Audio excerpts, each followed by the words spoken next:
Good morning mga kababayan, sa unang laro, mag-aagawan sa semifinals ticket ang PLDT at Cherry Tigo at kung sino man sa kanila ang palarin mamaya ay ang team na kakalabanin ang Akari na nagpatalsik sa Farm Fresh sa quarterfinals. Natalo ang PLDT sa Cherry Tigo sa quarterfinals sa tulong ng mataas na score ni PLDT import na si Kath Bell.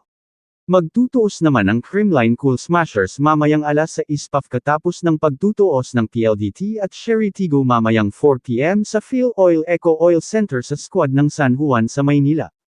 Hindi pa rin naglalaro sila Carlos at Valdez ng Creamline Cool Smashers, maging si Jemigal Ansa na naka-line up sa Alas Pilipinas National Team. Makapaglaro man ang injured na sina Tots Carlos at Oliza Valdez ang Creamline team nakahanda harapin ang Petrogas Angels nagnaturally sa Creamline sa una nilang pagtutuos noong August 13, at kung sino man team ang manalo sa laban ng Creamline at Petrogas ay siyang haharap sa Signal HD Spikers. Abangan at panuurin natin mamaya kung sino ang magwawagi. Maraming salamat, at magandang araw bayan!